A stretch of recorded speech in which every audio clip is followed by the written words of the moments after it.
yeroo muudama isaaniitti badiiwwanii dhiittaa mirga namoomaa fi malaammaltummaa hooggansi duraanii raawwateef dhiifama kan gaafatan yoo hanga ammaatti qondaalota 60 himatamanillee gariin himannaan isaanii abbaa alangaatiin kan addaan cite ta'uu murtiin itti murtaa'e akka hin jirre ta'uu eera liigiin mirga namoomaa gaanfa Afrikaa kun ifatti sarbama mirga namoomaa ajjeechaa fi hidhaa baroota 2014 hanga 2018tti raawwataman jajjabeessuudha jedheera. Mootummaan koomishinii walabaa kan sarbama mirga namoomaa qoratu hin hundeessine qondaalota adda bilisummaa Oromoo yeroo ce'umsaa achi buuteen isaanii dhabaman kanneen akka Nadhii Gammadaa, Baqqalaa Dawwaanoo hanga yoonaa falli hin argamne jedha liigichi xalaa mana maree mirga namoomaa dhaabbata mootummoota gamtoomaniitiif barreesseen. Waggoota lamaan darban ajjeechaan lammiilee nagaa irratti humnoota nageenya mootummaatiin raawwatamu akkaan dabalus eereera. Kanneen keessaa ajjeechaa dubartii ulfaa ji'a 6 Ayyaantuu Muhammad jedhamtu irratti godina Harargee Bahaa magaalaa Qobbootti raawwatame akka fakkeenya jabaatti kaaseera. Ajjeechawwan gara jabinaa godinaalee Gujii keessaa fi ajjeechawwan barattoota yuunivarsiitiiwwan naannoo Amaaraa keessatti barataa turan irratti raawwataman illee agarsiiftuuwwan hammeenya kanneeniiti jedha liigichi. Gabaasni dhaabbata mirgoota namoomaa Amnesty International qabatamaa kanneen kan agarsiisu ta'us eereera. Kanaaf liigiin mirga namoomaa gaanfa Afrikaa miseensota mana maree mirga namoomaa kan dhaabbata mootummoota gamtoomanii sarbama mirgoota ilmaan namaa Itoophiyaa keessaa akka quba qabaatan hubachiisuu feenaa jedhe. Koomishiniin walabaa rakkoo kana qoratu akka hundaa'u ajjeechaanii fi ukkaamsaan ilaalcha siyaasaa bu'uureffate kun akka dhaabbatu waliigalteewwan idil addunyaa mirga namaa hunda tiksan akka ragga'an jedha liigiin mirga namoomaa gaanfa Afrikaa ergaa mana maree mirga namoomaa kan dhaabbata mootummoota gamtoomaniitiif barreesseen. Godina Gujii lixaatti tarkaanfiin hidhaa fudhatamaa jiru ammas hammaatee itti fufee jira jedhu jiraattonni sodaachisaa fi doorsifni qaamolee nageenyaan uummatarraa gahu hawaasa yaaddessaa jiraachuus eereera. Dhimma kanarratti yaada gama bulchiinsa godinichaatiin jiru dhaga'uuf bilbila harkaa bulchiinsaaf nageenyaa irratti bilbilus hin kaasanii Abdusalaam Hasan bal'ina oduu kana qopheesseera. Godina Gujii lixaatti Dr. Gammachis Jiloo Baallee dabalatee namoota nagaa hedduutu mana hidhaa keessa jiru jiraattotni. Namootni hedduun duula maqaa shanan geggeeffamuun badii tokko malee hidhamaa jiraachuu namootni OMN bilbilaan dubbisee himanii jiru. Namootni hidhamaa jiran kunneen yeroo dhukkubni yaaddessaan biyya goolaa jiru kanatti haala ulfaatuun bakka tokkotti walitti guuramanii mana tokko keessatti hidhamanii jiru jedhan jiraattotni kunneen. Nama hidhuun dararuun qabeenya irratti miidhaa agarsiisuun amma ta'e baay'eetti deemu jira. Shaneedhaadhanii namoota hedduu isa bira darbee immoo namoonni haadhotiin ijoolleen bakka wanti jiru kamiiyyuu gara waajjiraatti ol guuramaa hidhamaa jiranii hagammatti. Maqaan keetii naannoo federaalaraa dhufee nuti asuma simbira ta'e utiin jedhan malee dhimmi kennu biraamoti akkasuma ta'ettaa aga fummaatti sii dhufudhanii namni eedatti deemee akkuma meeshaa achuma taa'ee wanaachuu wadhuguu malee maayii akkee eenyuma jedhee kiyyamaanii dongoramaanii raawwadheennaa asna fidanii jettee gaaffii bakka argattuuf hin jiru jechuudha. Kam Dr. Gammachis Baallee jiroos mudates kanumaa jechuudha. Waan kana balleesse Dr. Gammachis kanumaan ta'a kun. Qabeenyi isaanii bunni qabeenyi isaanii qaban guutummaatti bakka ciramee lafarraa akkan dhumoo tarkaanfii kana fudhachaa jiru gammaatti ciraa jiru. Isa bira darbee immoo uummanni waliigalaa baadiyyaa keessa jiraatu gara magaalaatti akkan buqqa'ee jiraatu godhamanii qabeenya isaaniirraa waan qabanirraa buqqa'anii yaaddaa jiraatu gammaatti jireenya sukkanna'aa jiraatu. Namootni hidhamaa jiran mana murtiis dhiyaatanii mirga wabii argachuufis hiree dhabuu dubbatanii jiru. Mana murteettis dhiyaatee hin beeku waan kana himatamte jedhamee itti himamee jiru. Manuma hidhaa keessa taa'a. Hanga arbaattis mana hidhaa keessa jira. Waan kanaan hidhamtee, waan kanaan shakkamtee, waan kana gootee jedhanu akkuma meeshaatti ol fuudhanii achi keessa ol ka'anii dhiisaniidha. Namooti biraalleen akkasuma maaf hidhamtee hin geessanii achiin dhaqa maaf hidhamee namni kun hin jedhanu haala yeroo hidhamaa ala yerootti barbaadan ta'in asuma turtadhani achuma ta'a. Qaamni mootummaan namoota maqaa siyaasaatiin jedhanii hidhe hangammatti hin gaafanne. Namoota iddoo garaagaraatti aanaa garaagaraa magaalota garaagaraa jiran hanga godinaarrallee warra hidhaman jiru. Amma isaanii namni garaagara ilaalu tokkoyyuu hin jiru jechuudha. Nyaachuu baatte dhugdee dhabde falli nama kaanaaf kaa'amu hangammaatti firiidemii tokko hin qabu jechuudha. Namni bakka firiidemii tokko malee jiraachaa jiru. Mirgi namummaa fi dimookiraasiyyuu irraa fudhatameera lammaan isaayyuu. Qaama itti gaafattee deebii irraa argadha yookiin jettu hin jiru. Qaama olaanaa akkana godhee yookiin ammoo kutaa intelijeensii irraa maqaan kennuu kenname maanii kennamedhani uummata sobuu yookiin qarshii jijjiiranuu daldala siyaasaa jijjiiranii waan akka barbaadan nama godhachuu yoo ati waan isaan barbaadan hojjeteef si gadhiisuu akkanaatti jira. Dhimma kana irratti yaada gama bulchiinsa godina Gujii Lixaatti hin jiru dhaga'uuf bilbila harkaa itti gaafatamaa bulchiinsaa fi nageenya godina Gujii Lixaa obbo Dastaa Ittaanaatti bilbileen kaasan ammas irra deebinee yoo bilbilu cufatanii jiru. Telefoonu ለጊዜው ጥሪ አይቀበልም. Sorry. The subscriber's phone you've dialed is switched off. Yaada gama isaanii hin jiru akkuma arganneen isin biraan geenna. Hanga guyyaa kaleessaatti Itoophiyaa keessatti ogeeyyii fi hojjettoonni fayyaa 65 ta'an COVID-19 qabamuun gabaafame. Biyyattiitti doktoroonni bal'inaan dhibee kanaaf saaxilamoo ta'aa jiraachuunis himameera. Mootummaan dhaabbilee fayyaaf yeroo kanatti xiyyeeffannoo akkamii kennuu qaba dhimma jedhu irratti Leelaa Jibriil Hakiimota dubbifteetti Dr. Gammachiis Malkaamuu hospitaala Yuunivarsiitii Jimmaarraa yoo ta'an Dr. Gurmeessaa Hinkoosaa immoo Yuunivarsiitii Arsii irraati yaadni isaaniitti yaa'anii dhiyaata. Of eeggannoo ogeeyyoonni fayyaa egaa inni guddaan meeshaa ittiin of eeggannoo godhan argachuu fi argachuu dhabuu irrattidha. Meeshaa ittiin of eeggannoo godhan jechuun yeroo tokko biyya keenyatti egaa waanuma maskii afaan irra godhatan kana qofa fa'aatti yeroo fudhatamu jira. Baay'ee ogeeyyii fayyaa biyya keenya keessa jiran yoo argite hospitaala inni keessa hojjetu irraa jalqabee bakkoota baay'ee keessatti namoonni ogeeyyonni fayyaa meeshaa ittiin of eeggatan ga'aa hin argatanii yoo jiraatus ga'aan hin argamu jechuudha. Baay'inaan immoo keessumaa mootummaan bakka buufata koronaan itti yaalamu irra xiyyeeffannoon isaa kan inni jiru. Dhukkubsataan koronaa immoo adda ba'ee bakka itti koronaan yaalamu kan inni deemu erga dhukkubni isaa sun dhukkuba koronaa ta'uu isaa adda baafamee qofadha. Dhugaa dubbachuuf immoo buufata fayyaa irraa jalqabee hospitaalota sadarkaa aanaarra sadarkaa naannoo irra jiran irraa jalqabee jalqaba dhukkubsataan koronaa dhukkuba biraatiif deemuu danda'a. Mallattoo makaa argisiisee ogeessota fayyaa kana bira deemuu danda'a. Of eeggannoo akkamii gochuu qabu kan jedhuuf of eeggannoo namni inni kaan godhu gochuu yoo godhan of eeggannoon singaa ta'uu dhiisuu danda'a. Meeshaalee ittiin of eeggatan kana guutamuufii qaba. Kanaan kan isaan of eeggannoo gochuu danda'anii kan ammoo gahee mootummaa fi qaamolee tokko ta'een yaada. Dhaabbilee fayyaa keessatti xiyyeeffannoon barbaachisu sakaan irraa adda ta'ee yeroo mara haga danda'ametti meeshaalee ittiin ofirraa ittisan kana warreen qaban sirriitti fayyadamuu qabu. Yeroo hundaa haguugduu afaanii meeshaalee kan biraas ofitti godhatanii deemuun dirqama ta'a.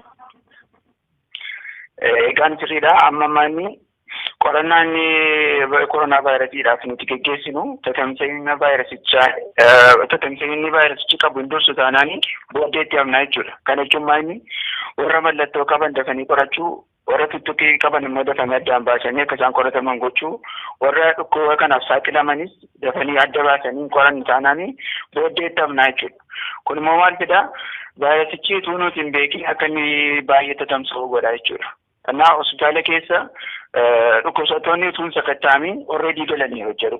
Dhukkubsattoonni koronaatiin qabaman utuu nuti hin beekin hospitaala keessa jiru jechuudha. Karaa ogeessota fayyaadhaanis immoo gagannaan hin mul'atan. Lakkoofsa ministeera of heelzii kan inni dabarsu lakkoofsa sana duwwaa irratti xiyyeeffatanii akka waan inni xinnoo ta'etti yoo yaadu ta'e ofii isaaniitiituun qophaa'an jechuudha. PPE personal protective equipment kan ittiin ofirraa ittiin sana utuu seeraan ittiin qophaa'an dhukkubsataa ilaalla jechuudha. Kun maal fidaa akka ogeessonni fayyaa akka isaan saaxilaman godha jechuudha kun. Kanaaf ammas gara fuulduraatti maaltu godhamuu qaba akka waan dhukkubsataan hundumtuu hundumtuu koronaa vaayirasii qabutti yaadamee qophiin sadarkaa sanaanii gochuu qabu jechuudha ogeessonni fayyaa. Kun hin ta'u taanaan ammas kana caala saaxilamaa deemu jedhee yaada. Dhaabbilee fayyaa keessatti xiyyeeffannoo akkamiitu barbaachisa?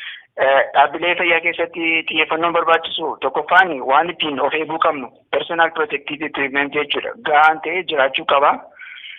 Lammata immoo dhukkubsatoonni utuu nuun hin beekin already dhukkubsatoonni galaniiru hospitaala keessa. Kanaaf dhukkubsatoonni jiran hundumti isaanii sakatta'amuu qabu.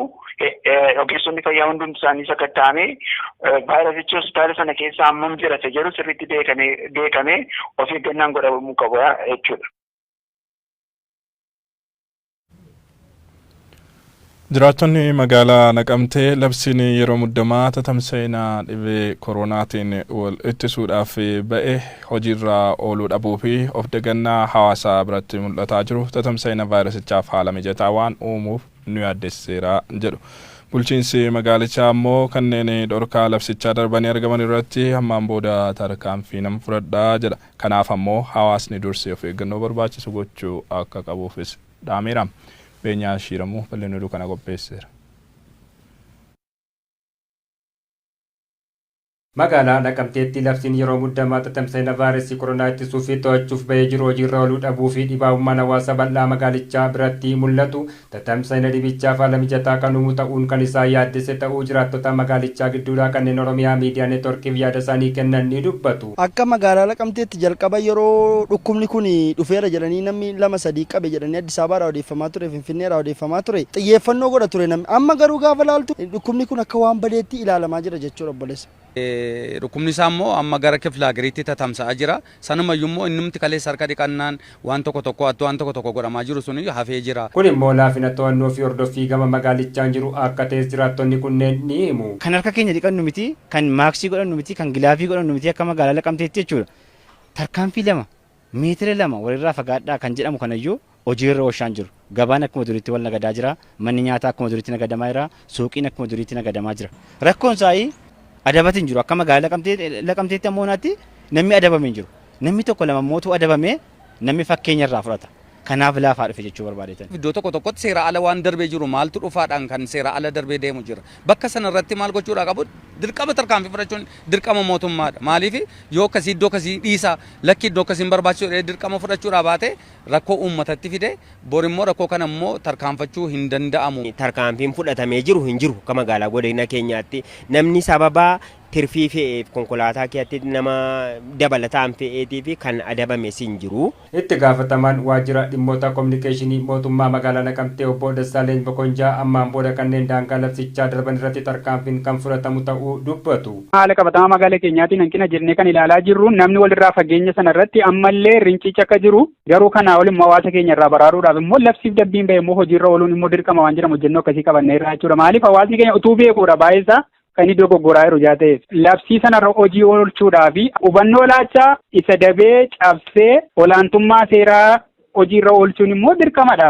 Hawaasni keenya utuu rakkoo kanaatiif hin saaxilamin waan labsiif dambiin ba'e sana hojiirra kan oolchu kan jedhamu sana immoo ergaa dabarfachuu barbaada.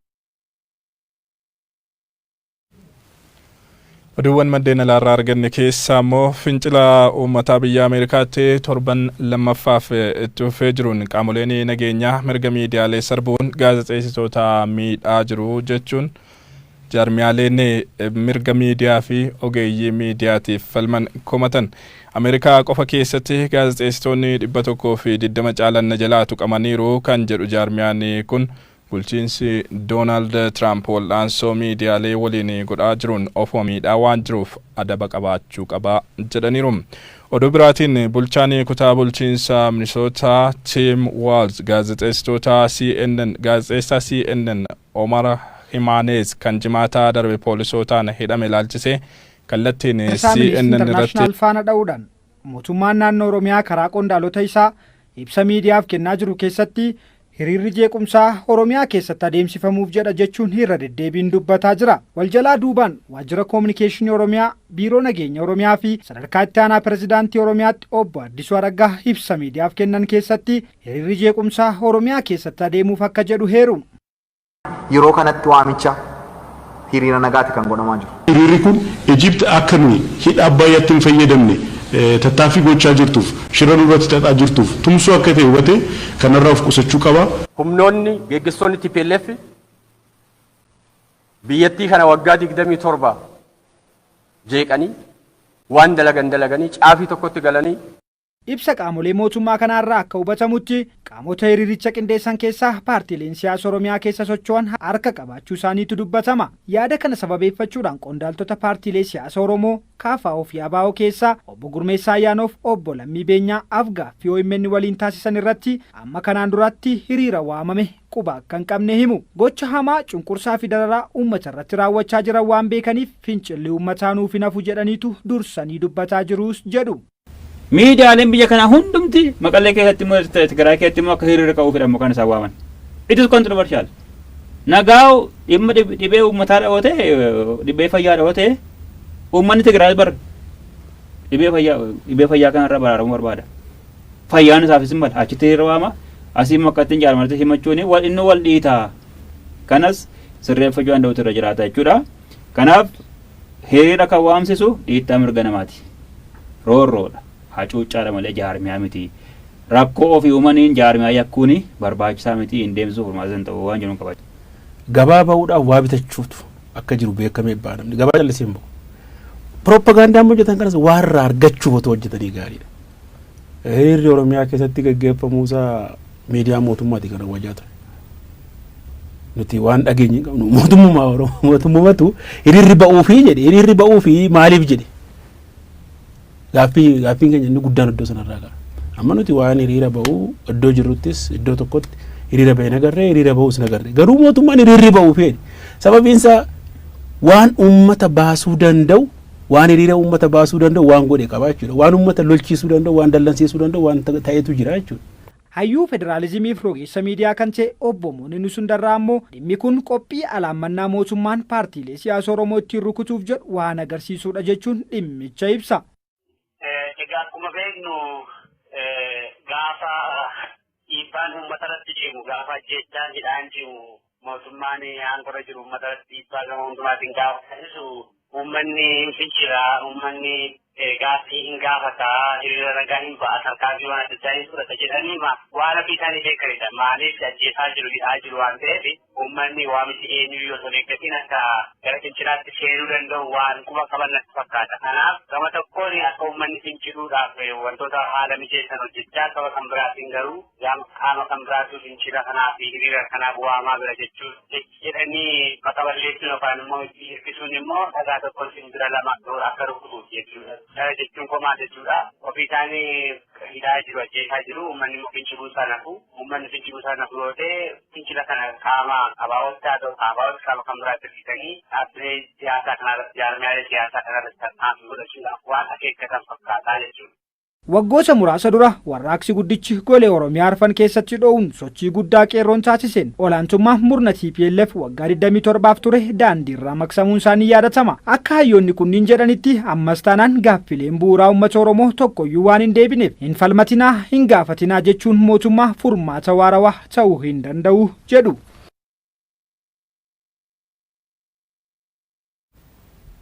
Godina Harargee Bahaa Aanalee garagaratti namoonni sababa siyaasaan hidhamaa jiru jedhan jiraattonni kanneen humna addaa naannoo Oromiyaatiin rasaasaan rukutamanis ni jiranii jedhan.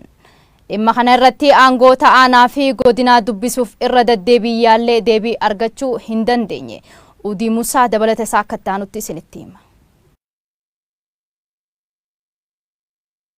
Aanota godina Harargee Bahaa keessatti humna addaa poolisii Oromiyaa mootummaan bobbaasuun miidhaan uummatarra dhaqqabaa akka jiru namoonni komachaati jiru.